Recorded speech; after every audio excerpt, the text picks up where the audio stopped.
நமது ஆண்டவரும் இரட்சகருமாய் இயேசு கிறிஸ்துவின் கிருபையுள்ள நாமத்திலே உங்கள் யாவருக்கும் அன்பின் நல்வாழ்த்துக்கள் கூறி இன்றைய தியானத்திற்கு உங்களை தயவோடு அழைக்கிறோம். இன்றைய தியான பகுதி யாக்கோபு நிருபம் 3ஆம் அதிகாரம் 10 முதல் 18 வசனங்கள். யாக்கோபு 3ஆம் அதிகாரம் 10 முதல் 18 வசனங்கள். தியான வசனம் நீதிமொழிகள் 1ஆம் அதிகாரம் 7ஆம் வசனம். நீதிமொழிகள் 1:7. கர்த்தருக்கு பயப்படுதலே ஞானத்தின் ஆரம்பம். கர்த்தருக்கு பயப்படுதலே ஞானத்தின் ஆரம்பம். அருமையானவர்களே, இந்த வார்த்தையானது நாம் அடிக்கொரு முறை நம்முடைய வாய்களிலே உச்சரித்த ஒரு வார்த்தை.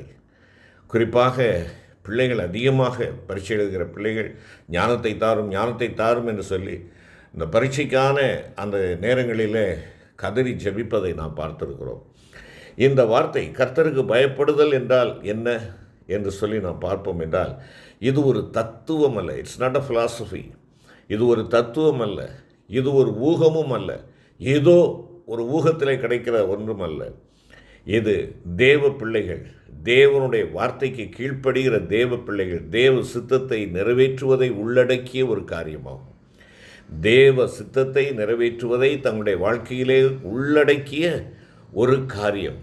ஆம், பயம் என்று சொல்வது ஏதோ நாம் வேத வாசிக்கவில்லை என்றால், ஜெபிக்கவில்லை என்றால், ஆலயம் செல்லவில்லை என்றால், இல்லை என்றால் ஏதோ ஒரு காரியத்தில் தேவன் நம்மை அடித்து விடுவார், வியாதியாக்கி விடுவார், பலவீனப்படுத்தி விடுவார் என்று சொல்லக்கூடிய பயம் அல்ல. பயம் என்று சொல்வது இது மரியாதையோடு தொடர்புடைய ஒரு வார்த்தை. மரியாதையுடன் தொடர்புள்ளது. கர்த்தருக்கு மரியாதை செலுத்துவது என்பது அவரை பின்பற்றுகிறவர்கள் எது சரி எது தவறு என்பதை அறிந்திருப்பதாகும். திரும்ப சொல்லுகிறேன், தேவனை பின்பற்றுகிற பிள்ளைகள் எது சரி எது தவறு என்பதை அறிந்திருந்து கர்த்தருக்கு மரியாதை செலுத்துவது தான் பயம் என்று சொல்லப்படுகிறது. அருமையான கர்த்தருடைய பிள்ளைகளே, தீமையை தவிர்க்க ஒரு நனவான முயற்சியை மேற்கொள்ளுவதாகும். அதாவது கனவு காண்பது எளிது, அந்த கனவை நனவாக்கக்கூடியதாக அதை நம்முடைய வாழ்க்கையிலே அனுபவிக்கத்தக்கதான ஒரு முயற்சியாக இருக்க வேண்டும். இதுதான் அன்பான பயபக்தி. அன்பான பயபக்தி நான் ஆண்டவருக்காக வாழ்வேன் என்கிற கனவு அல்ல, அந்த கனவை என்னுடைய வாழ்விலே நிறைவேற்றி காட்ட வேண்டும். ஆம், அருமையான கர்த்தருடைய பிள்ளைகளே, தேவ பிள்ளை தன் தகப்பன் சட்டத்திற்கு பணிவாகவும் கவனமாகவும் இசைந்து வாழ்வதற்கு தன்னை அர்ப்பணிப்பதைப் போல தேவனுடைய பிள்ளை நம்முடைய பரம தகப்பனுடைய சட்டத்திற்கு பணிவாகவும் கவனமாகவும் இசைந்து வாழ்வது மிக அவசியம். ஆம், நீதிமொழிகள் 9ஆம் அதிகாரம் 10வது வசனம் சொல்லுகிறது, ஞானத்தின் ஆரம்பம் என்று சொல்லுகின்ற பொழுது பரிசுத்தரை அறிகிற அறிவே ஞானத்தின் ஆரம்பம் என்று சொல்கிறது. பரிசுத்தரை அறிதல், பரிசுத்த தெய்வத்தை அறிந்து கொள்ளுதல். அறிந்து கொள்ளுதல் என்றால் என்ன? என் வாழ்க்கையிலே அதை நான் அவருடைய வார்த்தையை கீழ்ப்படிந்து அவரை அனுபவித்து வெளிப்படுத்துவது தான் அறிந்து கொள்ளுதல். பரிசுத்தரை அறிவு எதன் மூலமாய் கிடைக்கிறது? வார்த்தையின் மூலமாய் கிடைக்கிறது, தேவனுடைய வார்த்தையின் மூலமாய் கிடைக்கிறது.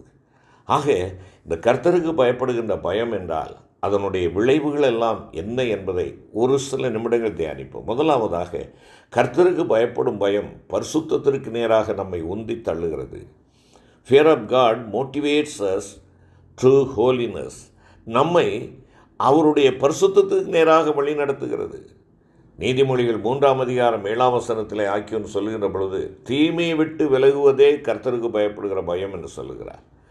கிறிஸ்துவிற்கு நம்முடைய வாழ்க்கையிலே எந்த ஒரு அபகீர்த்தியை கொண்டு வருகிறதாக இருந்தாலும் அதெல்லாம் தீமை என்று சொல்லப்படுகிறது. தீமையை விட்டு விலகுவதே கர்த்தருக்கு பயப்படுகிற பயம். என் ஆண்டவர் விரும்பாத எந்த ஒரு காரியமும் என் வாழ்க்கையில் இருக்கக்கூடாது. அவைகளை விட்டு நான் விலகிறவனாக இருக்க வேண்டும்.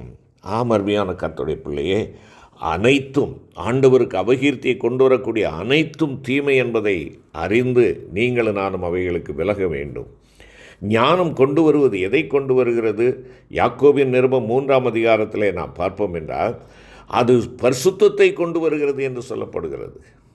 பரிசுத்தம் உள்ளது. கர்த்தருக்கு பயப்படுகிற பயம், இல்லையென்றால் கர்த்தருக்கு பயப்படுகிற பயம் ஞானத்தை கொண்டு வருகிறது. அந்த ஞானம் என்றால் என்ன? சுத்தத்தை கொண்டு வருகிறது. சுத்தமுள்ள ஒரு வாழ்க்கை, தேவனுக்கு உகந்த ஒரு பரிசுத்தமான ஒரு வாழ்க்கை. அது மாத்திரமல்ல, ஏசாயா 32:17 பார்க்கின்ற பொழுது சமாதானத்தை கொண்டு வரக்கூடியதாக இருக்கிறது. சமாதானத்தை கொடுக்கிறது. அது கர்த்தருடைய பிள்ளையே, அது மாத்திரமல்ல, அது சாந்தமுள்ளதாக இருக்கிறது. சாந்தமுள்ளதாக இருக்கிறது. கர்த்தருக்கு பயப்படுகிற பயம் நமக்கு சாந்தத்தை கொண்டு வர வேண்டும். சாந்தம் என்பது என்னுடைய பலவீனம் அல்ல. அநேகர் நாம் சாந்தமாக இருப்பதை எண்ணி இவர்கள் பலவீனமானவர்கள் என்று எண்ணுகிறது உண்டு. இல்லை, பலவீனர்கள் அல்ல, கட்டுப்பாட்டுக்குள் இருக்கின்ற வல்லமை. என் தேவனுடைய வார்த்தைக்கு நான் கட்டுப்பட்டவனாக இருக்கிறேன். என் தேவனுடைய வார்த்தைக்கு நான் கீழ்ப்படுகிறவனாக இருக்கிறேன். தீமைக்கு தீமை செய்யாமல் தீமைக்கு நன்மை செய் என்பது என் ஆண்டவர் கற்றுக் கொடுத்த ஒரு பாடம். ஒருவன் உன்னை உன் வலது கரத்தில் இருந்தால் அவனுக்கு அடுத்த கரத்தை கொடு என்பது ஆண்டவர் கற்றுக் கொடுத்த ஒரு பாடம். ஆகையினாலே அந்த கட்டுப்பாட்டிற்குள்ளாக, என் தேவனுடைய கட்டுப்பாட்டிற்குள்ளாக இருக்கின்ற ஒரு வல்லமை. இன்னும் யாக்கோபு 1:19 பார்க்கின்ற பொழுது இந்த ஞானமானது இணக்கமாக இருக்கிறது. இணக்கம் உண்டு. அது மாத்திரமல்ல, லூக்கா 6:36 பார்ப்போம் என்றால் இந்த ஞானம் இரக்கம் உள்ளது. இணக்கம் உண்டு, இரக்கமும் உண்டு. கலாத்தியர் 5:22-23 பவுலடிகளார் குறிப்பிடுகின்ற பொழுது அது நற்கனிகள் நிறைந்ததாக இருக்கிறது என்பதாக சொல்லுகிறார்.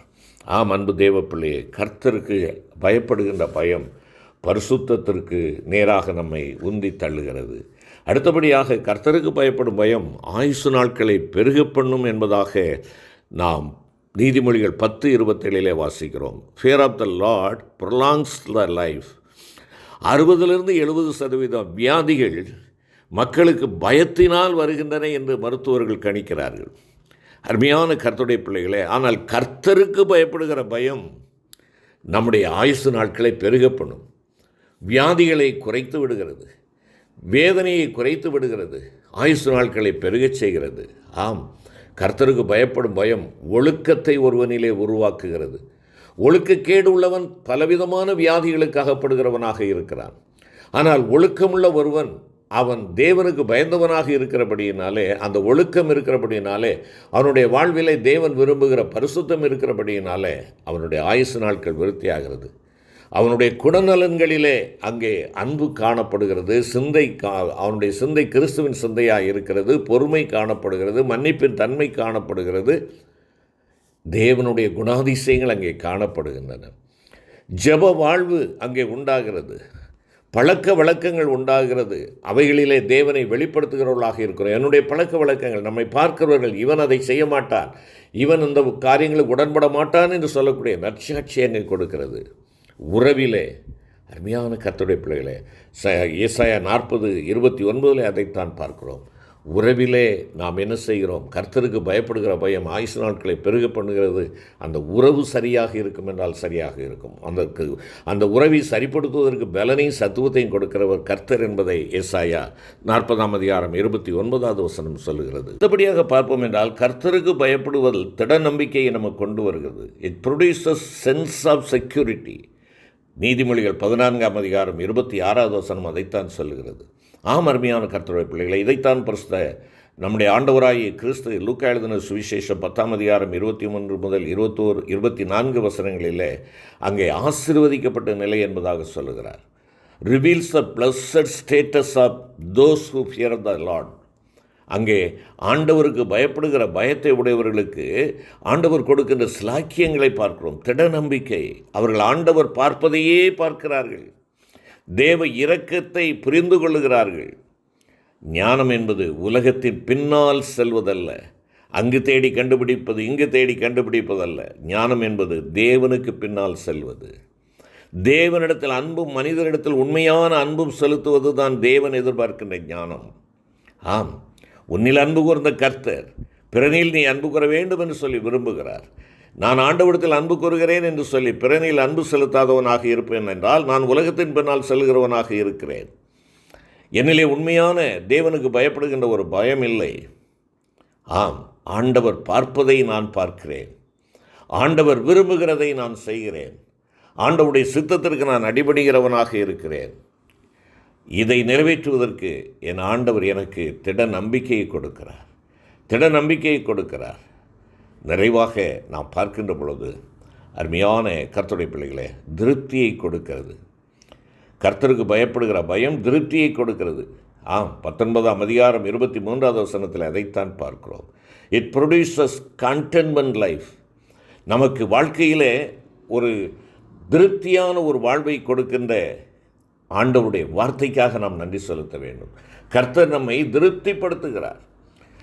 நாம் திருப்தி அடைந்தவர்களாக மாத்திரமல்ல, மீதியான துணிக்கைகளை சேர்த்து வைக்கத்தக்கதான கிருபையை கொடுக்கிறார். ஆம், திருப்தி என்று சொல்லுகின்ற பொழுது இது ஜீவனுக்கு ஏதுவானது, நிலை வாழ்வு தரக்கூடியது, தீமை நம்மை விட்டு ஓடி போகக்கூடிய ஒரு நிலையை இந்த ஸ்லாக்கியம் நமக்கு கொடுக்கிறது.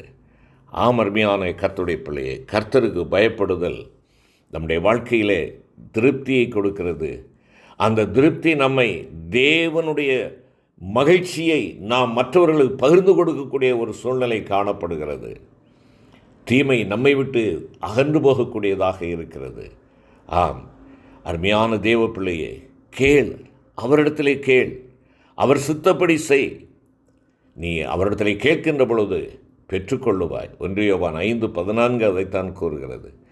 பெற்றுக்கொள்ளுகிற நீ அவருடைய சித்தத்தின் பிரகாரமாக மற்றவர்களுக்கு நீ பகிர்ந்து கொடுக்க முடியும். கிருபை நிறைந்த ஆண்டவரே, கர்த்தருக்கு பயப்படுதலே ஞானத்தின் ஆரம்பம் என்று சொல்லி உம்முடைய வார்த்தை எங்களுக்கு சொல்லுகிறது. ஆண்டவரே, இது ஏதோ ஒரு தத்துவம் என்று எண்ணி நாங்கள் நினைக்கிறவர்களாக அல்லாது, கர்த்தருக்கு பயப்படுகிற பயம் பரிசுத்தத்துக்கு நேராக எங்களை வழிநடத்துகிறது. எங்களுடைய ஆயுசு நாட்களை பெருக பண்ணுகிறது. ஆசீர்வதிக்கப்பட்ட ஒரு உன்னத நிலை எங்களுக்கு கட்டளையிடுகிறது என்று பார்த்தோம். அன்பின் தகப்பனே, இவைகளை எங்களுக்கு சொந்தமாக்கிக் கொள்ள நீர் எங்களுக்கு கிருபை தாரும். உலகத்திற்கு பின்னால் ஓடி நாங்கள் பட்டங்களை பதவிகளை பெறுவது ஞானமல்ல, தேவனிடத்தில் அன்பும், தேவனால் சிருஷ்டிக்கப்பட்ட மனிதரிடத்திலே உண்மையான அன்பு செலுத்துவதும், எங்களுக்கு கொடுத்திருக்கிற உலக பிரகாரமாக எங்களுக்கு கொடுத்திருக்கிற பெற்றோர்களை கனம் பண்ணுவதும், கர்த்தருக்கு பயப்படுகிற பயம் என்பதை உணர்ந்தவர்களாக, ஆண்டவரே, நீரே எங்களுடைய பலன், நீரே எங்களுடைய கண்மலை, நீரே எங்களுடைய துருகம், நீரே எங்களுடைய கேடகம் என்று சொல்லி உம்மில் நாங்கள் சார்ந்து வாழ, திருப்தியை நாங்கள் பெற்றுக்கொள்ள எனக்கும் எங்களுக்கும் கிருபை தாரும். மீட்பர் இயேசு கிறிஸ்து மூலம் வேண்டிக் கொள்கிறோம் நல்ல பிதாவே. ஆமென்.